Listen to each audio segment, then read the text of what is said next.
Make this year the start of your journey to authentic sales success. Welcome to the 2023 Authentic Selling Challenge, brought to you by our partners at the Y Institute, From the Heart Cards, and Selling from the Heart Insiders Group.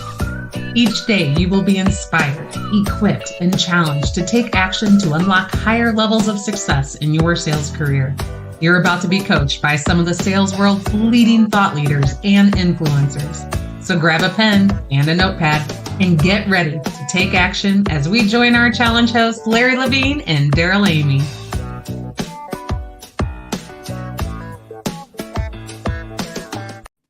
Hello and welcome back to day 4 of the 2023 Authentic Selling Challenge. Daryl here. Larry, what an incredible week and what a day we have in store for everybody. We're going to have a great time this morning or this afternoon if you're on the East Coast. You know, I'm sitting here watching the videos that starts the challenge, and the first word that I think about is challenge. What better way to talk about challenge than to have Brent Adamson Look at the challenger on. himself. He's in the green room. I see him back there. It's great seeing everybody. Give a shout out. We got folks here from all over the country, and if you're here internationally too, I'd love to hear from you. Just give a shout out in the chat here in YouTube. Ben, it's great to see you. And yeah, I agree, Bill. Let's do this. We're gonna have so much fun here today.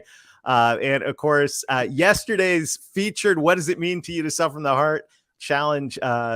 We selected John Schroeder's video yesterday. So John, welcome back and good morning, Royals. It's great to see you. And of course, the one, the only Carrie McCann from Central Illinois. We're going to have a great day today, Larry. I'm so thankful for all that's happening. And by the way, we giving a shout out every day for the LinkedIn challenge group. And I'm going to paste this right in the chat.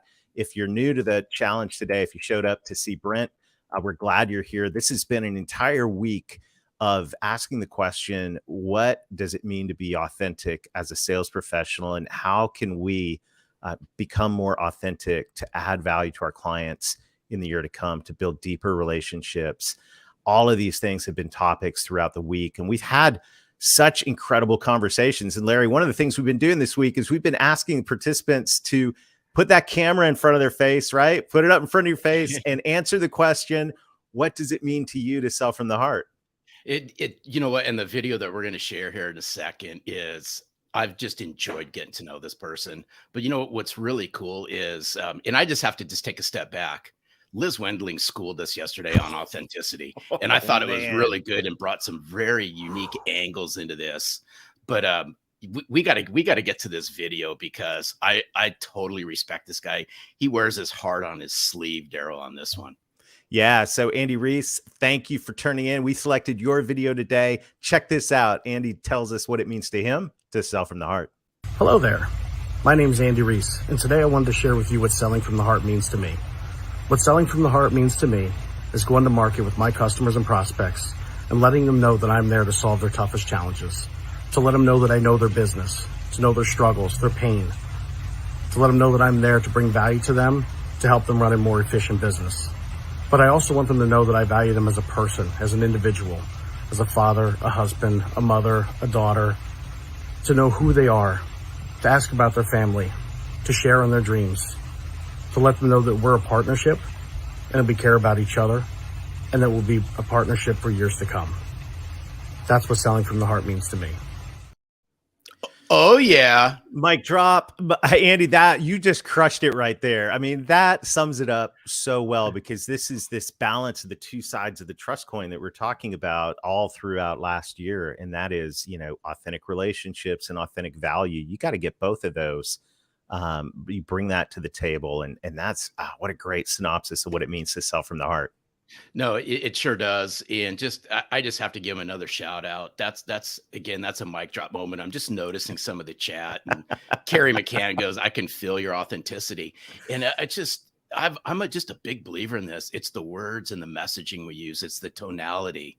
It's the facial expressions. And more importantly, I use the phrase lean in, and it's how we lean in when we communicate.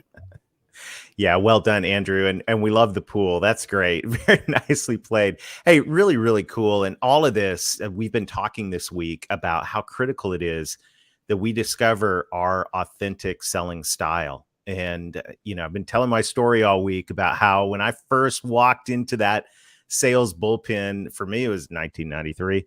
And, I had my Navy suit. I had my white shirt. We had casual Fridays. We were allowed to wear a blue shirt and tie on Fridays. That was casual Fridays. They told us what to say. They told us what to do. And if they do this, do that. I mean, it was drilled in us. And if you didn't memorize it in the first week, you were fired. And it was one of those things where I was made to be a corporate robot. And I achieved a level of success, but I think there comes a point where you realize, especially in today's market, you fast forward 3 decades in a post-trust society that we live in right now, that if we don't show up authentically, it's like a boat anchor behind the boat. You're having a hard time getting momentum. And I think that's going to be number one in this market. It's interesting, Larry. I keep seeing surveys about 2023 in sales, and the T word shows up at the top of every one of them. It's trust. Yeah, absolutely. And I can't scientifically prove this. Maybe Brent will validate it, but I believe that everyone has a sixth sense, and that sixth sense is bullcrap. And I'm just going to hit this head on. Is perception's reality, and people today, they have their radars up. They have their radars up, and it's sky high right now. That's right. And I will tell you this: they will latch onto somebody who walks and talks with authenticity before they will ever latch onto somebody who I refer to as an empty suit. Yeah, and that's exactly why we're so excited to announce and launch here at this challenge the new program from Selling from the Heart. Discover your authentic selling style. This is going to help you win more deals, be less stressed doing it, build trust with your clients when you're able to walk in with your authentic selling style. And Larry, it's going to be exciting. We've been talking about it all week, but you're going to get a YOS profile. So you're going to discover from our friends at the Y Institute your why, your what, and your how, which is that right there is worth the price of admission. It's incredibly eye-opening. You're going to take our selling style assessment, and we're going to guide you through understanding and crafting what your unique selling style is. And it's all going to culminate in a one-on-one session with one of our mentors. And I'm so excited about this because what's going to happen is a lot of people are going to get clarity. And that clarity, I think, is going to be a force multiplier in not only their results, but also in their level of stress this year. If we get the results up and the stress down, I think that's going to be a good thing. No, absolutely. And you used a word that's near and dear to me, clarity. It's in my Y operating system. That's I right. love when things are clear. And you hate when they're not. Let me tell you, you want to see Larry stressed out? Be unclear. But when I understand that about Larry, I'm able to relate to him and make him less stressed out. So we want to challenge you. Take a look at this, sellingfromtheheart.net/selling-style, sellingfromtheheart.net/selling-style. We'll put it in the show notes as well. We want everybody in the challenge to take advantage of this for yourself and maybe even for your team if you're a leader, because this is something that is incredibly important, that we show up authentically. When you think of authenticity, one of the things that we got schooled on by Meredith, and I think Liz backed it up yesterday as well, is we've got to show up with authentic value. And Liz yesterday, when she was talking about, there's the bully salesperson. I don't think anybody in the Authentic Selling Challenge is a bully. If you are, well, don't be. Keep it to yourself. That's right. Don't be a bully. But there are a lot of people in this world. I think there's this tendency to be nice, and there's the nice rep, and then there's the rep that actually gives a rip and is willing to push back when necessary. And as we get ready to bring Brent in, I wanted to bring this quote from one of my all-time favorite books. This one, well, here we go. Get the front of it. It's coffee stained. It's dog-eared. It's got Post-it notes in it. It's I this love one it. has been dropped in puddles and backed over with vehicles. Not out of anger, Brent. Out of just it goes with me everywhere. Hey, Brent, and it's not sitting under my table leg right now either. So listen to this though, because I think this is going to set up a conversation that dovetails so nicely into what we were talking with Meredith and Liz about. And this mindset that challengers have a deep understanding of their customer's business, and they use that understanding to guide the customer's thinking and team and to teach them something new about how their company can compete more effectively. Challengers do the homework, and it's not just being nice. It's when you see something that is truly in the best interest of your clients, you're able to push back. And that's why I love the line of thread going through this week. We've talked about authentic relationships. We're talking about authentic value, and we're talking about caring about somebody enough and knowing enough about their business to be able to push back. And with that, I think this is a great time to bring our friend Brent Adamson into the Selling from the Heart Authentic Selling Challenge. Say that out loud 5 times fast. Brent, welcome. Hey, Brent. It's great to have you here. Howdy, y'all. You doing all right? What's going on? Yeah.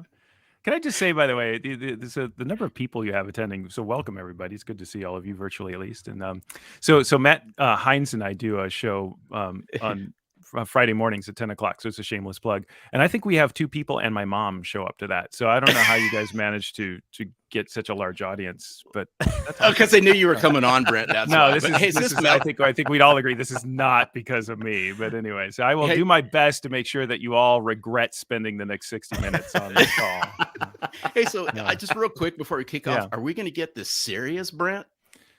I am having some significant cognitive dissonance in my head right now, determining what I lead with, and I'll tell you, it all centers around this idea of authentic, because I'm wondering if that's actually, it's like, do you guys really want the authentic me? Because I'll tell you something, nobody wants the authentic me, right? So it's like, so then that's just it. So I think what the heck is authenticity? Because in fact, if you look, Daryl, at that quote that you just shared from the Challenger Sale, there's nothing in that about authenticity. And now I'm not suggesting authenticity is bad either, but that is just simply a strategy for how to engage your customers with information, insight that changes the way that they think about their business, gives them new ways to make money, save money, mitigate risk. You can tell I've said that at least a million times in my life, but but you can do that with by putting on a completely different persona, by completely putting on like, maybe your actually authentic self doesn't want to get out of bed in the morning because you're so deeply depressed, and you like the last thing you want to do is engage with the world. But so you know what I'm saying? So I don't, that's like, is that authentic or not? So I think there's an interesting thing about authenticity. At what point does it become performative? Authenticity, what do you do when you're neurodiverse? Authenticity, what if you actually are a jerk, Larry? Because you just told me if you're a jerk, don't be a jerk. Well, then you just told me not to be my authentic self, because what if I am a jerk? Do you see what I'm saying? So Lordy. I'm wondering then, if the word authenticity isn't the right word. I think maybe what we're saying is, like Daryl, like your point, is like, don't wear a suit, like be a human being, which I totally appreciate, by the way. But there's this concept in linguistics called register, and register is the term that linguists use to talk about the formality of language. So when you're in a business setting, use a high register language, and when you're hanging out with your friends at the mall, use a low register language, because it's more slang, it's more informal. And I'm wondering if, rather than being authentic, what we're just talking about is, can we just bring down the register, as it were, of business conversation, so we don't show up as an empty suit and stiff and formal and over rehearsed, but just quote unquote be yourself. Maybe just be a little bit more informal. But what if your true self is, one, a jerk? Or what if your true self is, I'd rather not be here at all? Or what if your true self is, I have such anxiety in my life that my flight reflex is telling me to run right now. I can't show that because nobody wants to hear that, right? Or if you have chronic depression and you have dark thoughts, right? Nobody wants to hear those. Trust me, I spend an entire life having people tell me, Brent, don't say things like that, right? So that's like, right? And so that is like people saying, don't be you, right? So all right, so you wanted an opening salvo. There you How go. about that one, right? How about that as an opening salvo? What if actually being authentic is the last thing anybody wants from you? Hey, Brent, you know what this reminds me of? By the way, What's that? very first time Brent came on the podcast, before we ever went live, this was like some of the conversations we were having. This is what I love about you, Brent, is you just tell it like it is. Well, I don't know why, and it's probably one of the things I struggle with, is I was born with this really deep contrarian streak. So in other words, like, I was talking to my daughter the other night, and she said, Dad, if someone told you to zig, what would you do? And I'd say, I would do neither. That was my answer. It was not, I wouldn't zag, because that's what you'd expect. If you tell me to zig, oh, you're going to zag. Or, I'm not going to zag because you expect me to zag. So if you tell me to zig, I'm going to do neither, right? So it is, and by the way, not surprisingly, then I was involved in writing a book called The Challenger Sale, right? Because that the emotion, the spirit of that book comes from this deep-seated contrarianism that I have. And so, but I think, the thing that actually I struggle with a lot, because I'm with you guys, just to be clear, I am on board with authenticity. I think you're right. I think it's important, selling from the heart. I'm right there too. But the thing that I always worry about is it's a couple things. One is like this: be careful what you wish for, because you just might get it, right? Do you really want somebody to be authentic, or do you want them to be just a little bit more authentic, but not really that authentic? It's like, well, it's like, I didn't mean to be like that, dude. Like, I would imagine some people right now are thinking like, who is this guy and why is he such a jackass right now? It's like, well, because that's my authentic self. It's like, I'm sorry, saying I have to apologize for it. But You saw it here, folks. But then there's a question of, at least it's my authentic self for right now. You call me back in an hour, I'll probably be someone completely different. You never know, right? And that's why life is so suspenseful. But there's also this aspect of this being performative, right? It's like, well, don't be a jerk, be more like this. Well, now you're really not asking me to be authentic. What you're asking me to do is meet within a certain boundary of expectations that the world expects of you. And those expectations, Daryl, to your point, have probably changed. They've notched down in formality. They've gotten a little bit more casual, but those are still a set of expectations, right? Just like any others. And so don't pitch product or talk to the customer about the customer. Use emotion words. Tell some, be a little bit more human. All of those things are probably really good things. I don't know if they're authentic or inauthentic. They just are, right? And so, but here's where the trick is: it has this potential to become performative, right? In other words, you're just kind of going through the motions. And the word I struggle with most around this is the word that's being used a lot right now is the word empathy. People talk a lot about you need to have more empathy and be empathetic.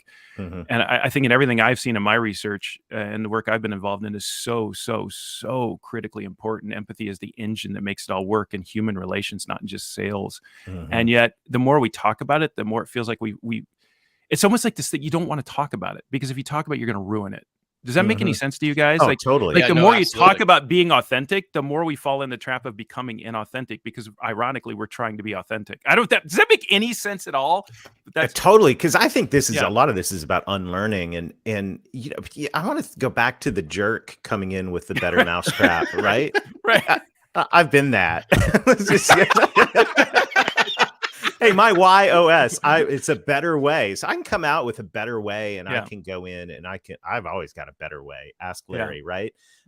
Bless the hearts of the people that work with me. But so I can go in with a better way. But the problem is if I don't combine that with some empathy, I don't have enough trust for someone to be able to go, like, there's a little bit of a hesitancy that kills sales. I think if I'm the jerk, or if I'm behind the scenes, or what Liz was talking about yesterday, it's not just the jerk, it's the one overly that's not nice, self-confident and overly nice and accommodating, and I hate to be bothered, ... type thing. Either one of those, coming from what Liz coaches yesterday, was from an ego perspective. Either a dominant ego or a kind of mousy type ego. If I come from either one of those and show up, there's something, I think, without true empathy that makes people look and go, okay, well, that was a great idea, Brent, but I think I'm going to go do this with somebody else because I just something doesn't feel right here. What about this? So I'm literally now I'm gonna start making stuff up.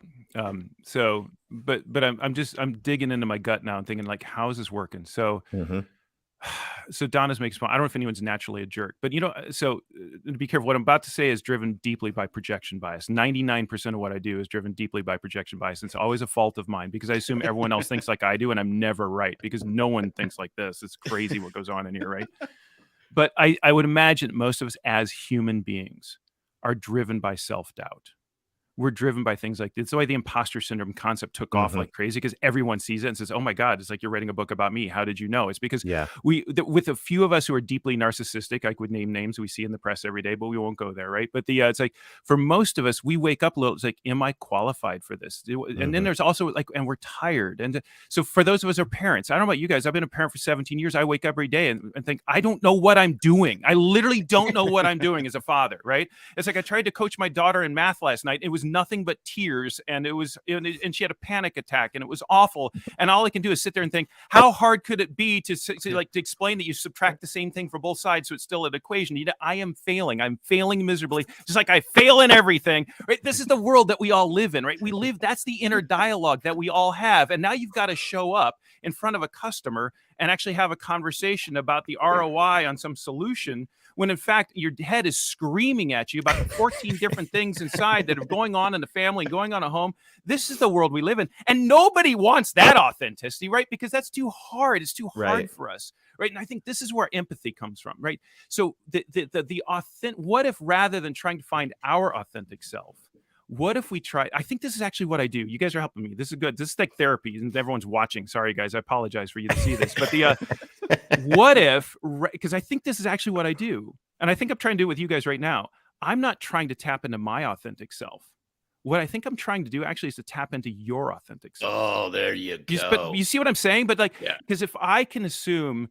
Like Larry, you and I go back pretty long ways, right? So I kind of, we haven't, funny enough, never met in person, right? But it's like, I kind of know how you think. I kind of know how you work. I can kind of imagine. And this is where, again, my projection bias gets in my way sometimes, because I'll make some assumptions and I'll make some guesses, and I'm not always right. And I learn pretty quickly when I'm not right. But I'm kind of like, but how can I say, but it's like a mirroring technology, almost like in a neurolinguistic programming, in NLP. I'm not an NLP guy, but some of that stuff's really, really interesting, right? But rather, I think the more powerful way to think it is, how can I do the best I can to mirror my my best guess at your authentic self? Ooh. Like, so you see what I'm saying? It's like, Yes, what are your fears? What drives you? What are you motivated by? The fact, it's like, Daryl, the fact that you went to the mountain? Yeah, exactly. You went to the mountain, right? I think Mount Etna. Mount Etna's in Italy. Mount Etna. Thank you, Mount Everest. Like, what is wrong with me? Oh my God.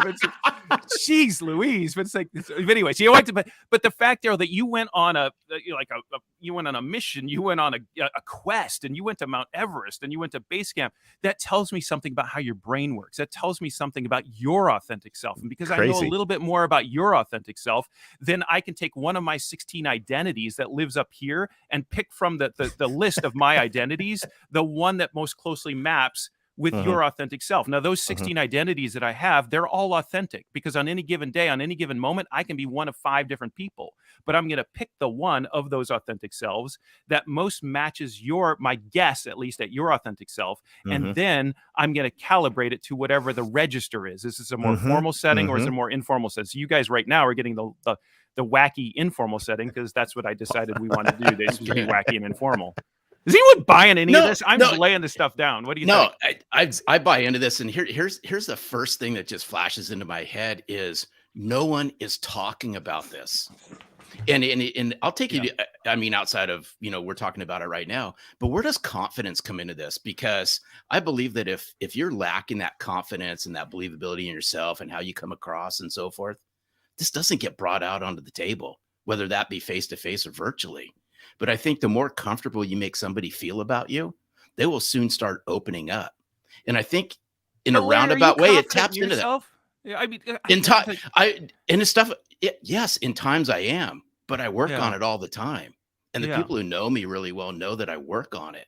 Right. And that's what I challenge everybody is how much y'all working on your confidence, because hang out in sales every day and you get your confidence rocked. Yeah, but I think so I just sorry, Daryl, go ahead, please. Well, it's like when you do the inner work, the heavy lifting, the hard work, when you're investing in yourself, when you're investing in your ability to add value, when you're investing in your relational network. I mean, those are things that do build confidence. And there's when you don't do those and you show up as the empty suit, of course you're not confident. Then you just get cocky, right? And that everyone smells that right away. So I think there is a way to grow in confidence. The thing that makes me most authentic sometimes, I think, and I think what some people appreciate with how I interact with them, is the fact that I come from a place not of confidence, but a lack of confidence, right? So in other words, it's the humility, it's the modesty to know, frankly, that I'm, as I tell people all the time, and I mean it sincerely, I'm just a schlub from Omaha, right? I'm just another person just trying to figure it out, because that's the God's honest truth, right? And so and that's not confidence. It's like, I don't know if it's a lack of confidence either. It's just a recognition that I'm like, so I just got back off. I did 2 sales kickoffs this week in 2 different cities, 2 different days. And I know this content backwards for you. I'll tell you what I'm confident in. I'm confident in the content. I'm confident in the story. I'm confident that if I tell it in a certain way, it's going to land in a certain way. You know what I'm not confident in is my ability to nail it every single time. There's not a single time. And this is when I was a teacher for 15 years, a college professor, and I used to tell, and I trained teachers for a living, and I used to tell them the day that you walk into the classroom full of confidence, knowing exactly what you're going to do and how it's going to go, is probably the day you should stop teaching. Every single day you walk in that classroom, you're going to feel a little bit nervous. You're going to feel a little bit worried. You're going to feel a little concerned. And that's for me, after hundreds and hundreds and hundreds of presentations, I still feel if you see me before a keynote, I am backstage pacing like a caged lion, right? Because I'm not confident. And because I'm not confident, I'm going over it and over it and over it and over it. And when I get up there and it's showtime to say, good morning, everyone. And I say it twice because it's a long tradition with good morning, everyone. Good morning, everyone. Then I just click in and I go into sort of like not autopilot because I'm constantly thinking about it, but that's not, I don't know if that's confidence so much as it's just experience. This is, by the way, this is stream of consciousness stuff. I don't know if there's anyone taking anything out of this conversation at all, but it's just what you guys have done is to give me a platform to just rant for. Well, the audience is growing, Brent, not shrinking. So that's good. That's always a good sign. And I'm watching the chat, but I think you take a look at that keynote example, and you think about that in sales. I mean, we're on stage all the time, right? In high stakes meetings. You're ready for that. You've practiced, you've mastered the subject, and yet, you know, I've heard like that term, the humble confidence, right? So if you can blend the humility, the confidence in knowing you did the work. You know, and that you are showing up with all the intention in the world to add value to that audience. But I love the humility mixed with it too, because you certainly don't want to show up cocky. No one wouldn't get invited back. Why would anyone want to hang out with someone like that? You know, I agree. Here's something interesting too. So Bruce, Captain Kirk, I love that. Bruce made the point. It's like, if we win a sales by mirroring the prospect, don't we then have to remember that mirroring for each time we interact so that we don't change our mirroring to something else? And then we seem inauthentic, right? So, man, one gets wrapped around the axle really fast in this stuff. At least I do. It's like, oh my God, I didn't think of that. That's really complicated. Okay, so how do we? So here's, for what it's worth, Bruce, here's where my thought goes immediately, because it's actually super interesting, right? There are certain people in our lives, like maybe the jerk, where if it's like, oh, you're kind of a jerk, so I will engage in mirroring and I will be a jerk too. I have no interest in that because I don't want to be a jerk. I don't even want to be a jerk to a jerk because it's just no fun being jerky, right? So I guess the way I would think about it is mirror as best you can, but that doesn't mean put on a new persona, become a different person, become the person you're talking to. It's rather, there's a range. All of us have the capability of exhibiting a range of emotions because we're human beings. And so for me, there's a spectrum of different identities, or I don't quite think of it this consciously, but you're asking me to talk about it out loud. This, I guess I would think about it is there's different versions of me that I can show up with. And I guess what I'm saying is I would show up with the most appropriate version of me for that person, for that context, but it's still only within that bounded range of on a spectrum from me to me, right? And by the way, if you ask me to try to be a jerk, goodness knows I can be a jerk. I don't like it and I don't want it, and it just happens naturally because I guess I'm wired that way sometimes. You know, we all are like that. You know, we'll snap at somebody because we lose patience or we're tired or we're frustrated, and we do something that's not makes us a jerk, but is kind of a jerky thing to do, right? But I try, if I were to be asked to mirror someone whose personality doesn't align with mine, whose values I think are out of step with mine, I'd have a hard time with that. I think we all would, right? That's why we wind up in these sort of almost like tribal groups of people that are similar to us. And so in that case, I think what I want to do is, so that becomes, you know, when it comes to like business and sales, I'm a better seller or a better presenter around people who I feel an affinity to. I think, again, that makes me a human being. And so it becomes really hard to sell to someone who is so misaligned with any version of yourself, right? In other words, we can all stretch, we can all bend, we can all become slightly different to adapt to the person we're talking to. But if we stretch too far, we break. And that's why I think sometimes when you talk to someone, it's like, I just can't engage with that person because they're asking too much of you and your ability to stretch. But within that stretching is all authentic. You know, man, Larry, this got deep, didn't it? No, I don't know. No, it did. It did, but here, as I'm sitting there listening to Yeah. what you're saying and what Daryl had said to get you to respond that way is, we're talking about a single person to a single buyer. But imagine how this gets amplified Consensus. when now you are that Absolutely. single seller Yep. and you have 5 or 6 or 7 people in that room with all different personalities and all different ways of thinking. That's right. Now this just becomes magnifying even more. Yeah. Yeah. Well, it's I see Hugh's comments like, I'm not feeling the Brent Adamson love. Well, Hugh, welcome to the club and get in line, man. That's me every day, right? So I don't know what to tell you. It's like, I love Hugh Hornsby. I'm surprised anyone feels the Brent Adamson love. You can ask my wife, but I'm done. But sorry, but the point that you make shortly thereafter was like, I think there's not only one way. I 100% agree. There's all sorts of ways to be successful. And by the way that works today may not work tomorrow, even though it's the exact same way. It's all contextual, right? It's but I think we'd all have to agree though that there are certain operating principles or whatever you want to call them that are better. But the Challenger is no different, right? The Challenger body of work.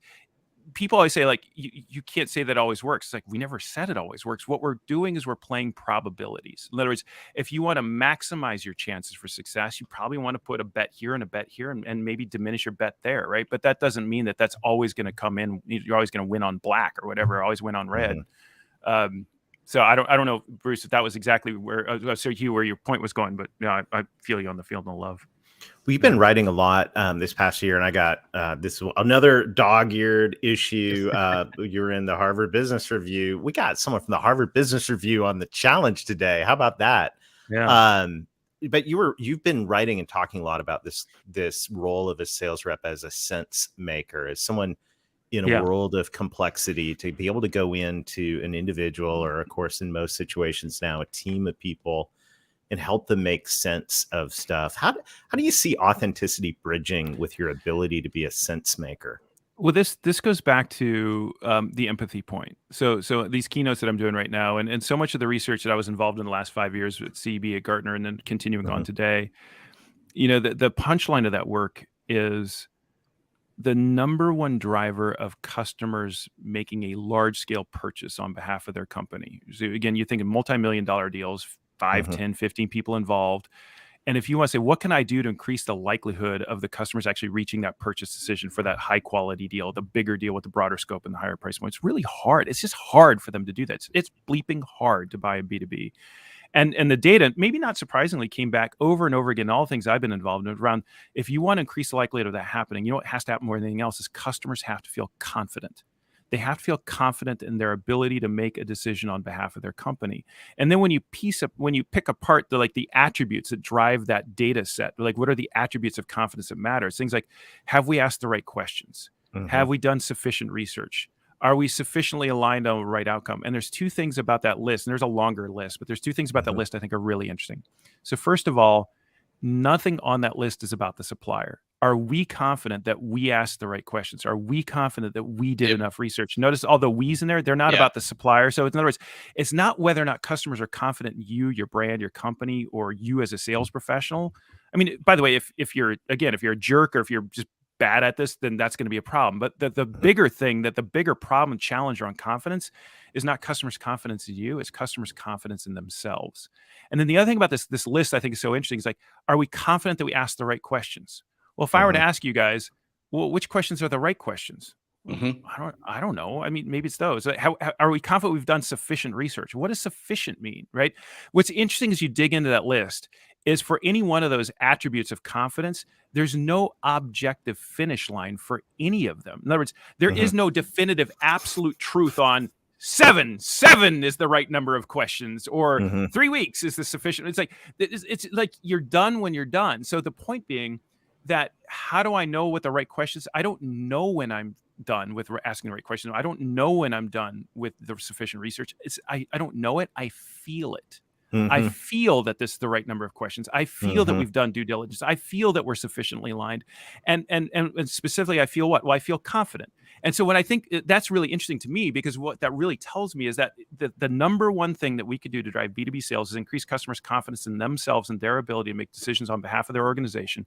And that confidence is not an objective, rational thought, but an emotional feeling that ultimately the number one thing that we have to solve for in B2B sales is a customer emotion. It's how they feel, but it's not how they feel about us. It's how they feel about themselves, which again takes us back to empathy. Because if I'm going to have any impact on how customers feel about themselves, I've got to know their beginning point. I've got to know where they are now. How do they feel about themselves right now? And what can I do to change the way they feel about themselves? This is, some people say, like when I talk like this, it sounds like you're saying be a psychologist or be a therapist or something. It's like, it's what you guys talk about. This is the very, very deeply human aspect of B2B commerce. These are human beings. These are people making decisions who wake up every morning and say, I don't know what I'm doing. I'm not sure about this conversation. I don't know if I want to go in the mad slog of getting the CFO on board with this. I don't know if I even have the credibility to have that conversation. How can you help people feel confident in themselves? And so one of the things that leads to, I think, is a really interesting technique around being very Socratic in the way that we sell. So rather than just showing up and saying, here's what I think you should do. Well, how, just because you think, it's like, Larry, if you were to show up and say, here, Brent, here's what I think you should do. Well, that might make me say, wow, that Larry, he's really confident in himself. But that's not my problem. My problem is not whether you're confident in you. My problem as a buyer is whether I'm confident in me, right? So the question is, how can you interact with me, not to increase my knowledge of confidence in you, but how can you interact with me to increase my confidence in me?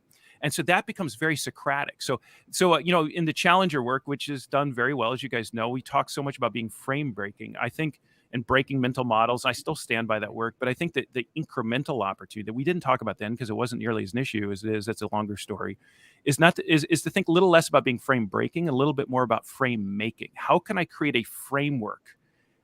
How can I help my customers organize, analyze, prioritize information, prioritize their thinking, prioritize their actions with one another, such that they can come to their own conclusions and make decisions with more confidence. So just rather than showing up, for example, this is the sense-making work, rather than just showing up with another white paper, because they just read 5 white papers. You know what those 5 white papers made them? Confused, right? So I got a solution. Here's my white paper. It's like, that does not help me, right? It's like, I'm trying to make a freaking choice. So what if my role, rather than saying, it's like, here's more, it's like, I know there's a lot of empathy. I know there's a lot of information out there. I got to imagine it's pretty overwhelming. It feels kind of hard. Yes, it does. And then my phrase that you guys know I come back to all the time, in working with other customers like you. And working with other customers like you, we found, really it kind of boils down to, at least they tell us, 3 questions that you got to answer for yourself. Here's 3 questions you might ask yourself as you read this content. Now I'm playing the role of frame making as opposed to frame breaking. I'm just helping you come to your own conclusions, but I'm helping you come to your own conclusions within a framework. I've chalked the pitch. I've chalked the field. I've made it a little less overwhelming. This is the story of travel agents, right? So when the internet first hit, we're old enough to remember that 1993, 1992. Remember when Mosaic came out and there's these things called hyperlinks? And it was like crazy. And so shortly thereafter, the travel agency industry completely cratered, right? It's like, because I don't need a travel agent anymore, because I can just go on this thing called online and I can learn about where I want to go. You fast forward 15 years later, what was really interesting to happen is like all this travel information online. It was websites and travel sites and recommendation sites. And oh my God, it's so overwhelming that I didn't know what to do anymore. It's like, you know what I need? I just need someone to just help me sort through this. Someone to help me make sense of this. You know what I need? I need a travel agent. And lo and behold, the travel agency industry made a comeback. Full circle. Right? Yep. Right. Well, exactly. And that's exactly because the dynamics here are not buying dynamics. They're human dynamics. And we live in a world today in B2B where everybody wants to be a freaking thought leader. And so every marketing organization has bought a huge MarTech stack in order to create content marketing backed by better data than ever before. Now we're spamming the world with more thought leadership than anyone can possibly consume. I call this the smartness arms race. And the only one to lose is your customer. And someone has an opportunity right now to be the travel agent for your customer. Someone has the opportunity right now to change the way customers not think about you, but think about themselves by being more confident. And that to me is, if you want to be authentic, just show up knowing that your customer is a human and they're struggling and it's hard. and just help them. Just help them. Hey, I love it, man. You just at the very end, I'm like going, this is what just came through my head, right? Salespeople now must become travel agents. This is good. That's good stuff. It's a great analogy to look at. Are you a travel agent? Are you the travel agent for your customer? Yeah, that's a great analogy. What a great conversation. Brent, we've had. Have I ranted on enough? Have I run out of ranting time? This can't take anymore. Hey, Adamson, you have an open ticket to come on. Where's Hugh? He was like, I still don't buy a word this jackass is saying. By the way, Brent, I love you. I can guarantee within 5 minutes after this, we stop this, I get a text from you. It's just he's great. And you know what that text is gonna say? Is what the hell was that? So, hey, Brent, as we wrap up, first of all, just thank you. Thanks for hanging out with us today. Absolutely. And, we want to what are you up to these days? How can people get in line and connect with what you're doing? I'm at a company called Ecosystems. We are in the space, which is I left Gartner. Ecosystems, we're in the space of value management. This is my day job, and it's a really interesting platform to help you as a company help your customers sort of collaboratively articulate what are they even trying to do, what's valuable to them, what are the dimensions of value, and there's a longer story about the platform. It's very, very cool stuff. This world of value engineering, value management. In terms of content, you can find me on LinkedIn once a week presenting or putting out what I call, or my colleagues named it Brent's Breakdown. They had no idea how autobiographical that name actually was, but it's 5-minute snackable content. The little rants, little ideas. They come out usually on Thursdays. We put them on YouTube and LinkedIn, so you can follow me there. And then I mentioned the morning show we do. It's kind of like the morning zoo on your radio. It's like me and Matt doing what you just saw here. Matt Hines, 10 o'clock Eastern on LinkedIn. We do a live session of that. And then I'm always publishing, writing, keynoting, sales kickoffs, all that kind of stuff. So there's a lot going on out there. Love it. Yeah. But just find me on LinkedIn. We can connect there. Well, thanks for generosity hanging out with us today. This is always entertaining. You never really know what you're going to get. No, I love what Jackie... I can just see you two talk like, should we invite him? I don't know. Should we? Heck no. You're a dear friend. But I love what Jackie said before we just parted. It says, we love bite-sized content, Brent. Snackable. Make it snackable. Snackables. Awesome. Well, thank you for being an amazing travel agent and tour guide for us today, Brent. It's just been an honor hanging out. We appreciate you, man. I love Brent. Brent Adamson. So many interesting pieces of advice there. But this thing we ended up on around being a travel agent for your clients in a world where they're overwhelmed, and helping them frame up instead of frame breaking, frame making. This is a way we can be super, super helpful to our clients, and actually tip of the hat back to Hugh, right? To actually care, to give a rip, and to help them have the confidence to make the decision. And when he flipped it early on from what's authenticity to you to what's authentic to your client, your prospect. Wow. Just great way to think about all this. What an interesting day today. No, absolutely. And here's this would be a challenge, and I'd be curious if anyone will take me up on this. And then if y'all do, put it in the challenge group. Is maybe today, while it's fresh in your head, or tomorrow, is ask one of your clients, what does authenticity mean to you? How do you know if you've even engaged with somebody who's authentic? That's interesting. That'd be a good question over that would be a great question, just to see what's out there, right? Yeah. And just I always say you can learn so much from your clients, but I just got to go back to this travel agent thing really quick, and frame making. It's the first thing when I heard Brent say that. First thing, I don't know why, is rainmaker, right? Because we're always talking about rainmaking. Are you a rainmaker? Let's be a frame maker. Are you a frame maker? This is great stuff. That's good. Hey, we got a great day lined up tomorrow. We're going to end with a bang. This is going to be so good. Look who's coming here tomorrow, Larry. Oh, Colleen Stanley's amazing. And when you talk about the emotional intelligence side of things, I can't wait to bring Colleen on. Dear friend, she's been on the podcast. She's been in our insiders group. She is going to just put a bow on a very nice week. Absolutely. So here's the challenge. We've got discover your authentic selling style right now. We want you to check that out at sellingfromtheheart.net/selling-style. Get signed up for that. You're going to thank us for it. I think this is going to truly be a multiplier for you as you figure out and just hone what your authentic selling style is. I think it's going to be super helpful. But for everybody that turns in a video, a little, just grab, just like Andy did today, right? You don't have to do it by swimming pool. You can do it by the ocean if you want. We're in your office. What does it mean to you to sell from the heart? Share that with us. Put it on LinkedIn, put it in the challenge group, email it to us if you're shy. Either way is fine. We're going to share some of those videos, another one tomorrow. And we're going to, after the challenge, make a random drawing for somebody to win how to discover your authentic selling style. Larry, this is fun. This is exciting. I love talking to Brent because it's always just because you never know what's going to happen. You never know what's going to happen right here on the challenge. No, and seeing, that's what I love. That's what I just love about Brent and respect is he just shares what's on his mind, what's on his heart. But I like what Donna said, poke the bear, right? He'll poke the bear around a couple things, but it gets us to think. Well, and that's the challenge. We're at the challenge. We brought the challenger here today. We've got a fantastic day tomorrow. Tell your friends, tell your coworkers, tell your clients when they register for the Authentic Selling Challenge at AuthenticSellingChallenge.com. They actually get access to all of the recordings for everything this week. So you can actually sit down together and look back at Meredith or Dawn or any of our recordings from this week and have conversations. I think we want to be a resource to you and to your sales team. And Larry, with that, what a great day. And hey, real quick. Hey, before we sign off, we owe a special thank you. And I want everyone to just key in on this for a moment. All of this production doesn't happen with somebody who's real close to us, Carmen Cruz. She is the glue inside Selling from the Heart. Thank you. Jackie Joy, Thank you for coordinating all this. Y'all are amazing. Thank you.